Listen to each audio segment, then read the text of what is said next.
আসসালামু আলাইকুম। আজকে আমরা চলে আসলাম বরিশাল বিভাগের ঝালকাঠি জেলার নেসারাবাদ দরবার শরীফ। আজকে এখানে আসার মূল কারণ এবং উদ্দেশ্য হলো শুক্রবার নামাজ পড়ব, জুমার নামাজ আদায় করব নেসারাবাদ কেন্দ্রীয় জামে মসজিদে। এই জন্য এখানে আসা।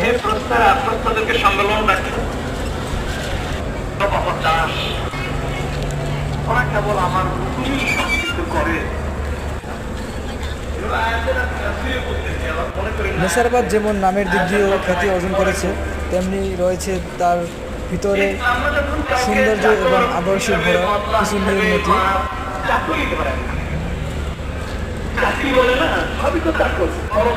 নেসারাবাদ দরবার শরীফের মাদ্রাসার অনেকগুলো ভবন কাজ চলমান।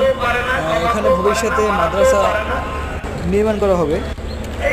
তারই অপর পাশে একটি স্বয়ংসম্পূর্ণ ভবন রয়েছে, যেখানে মাদ্রাসা কার্য চলাকালীন রয়েছে।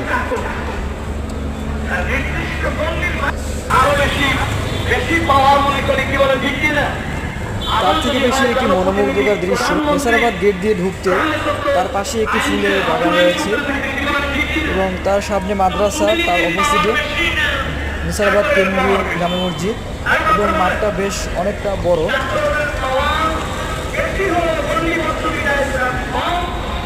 যা বাৎসরিক মাহফিলে কার্য সাধন করে।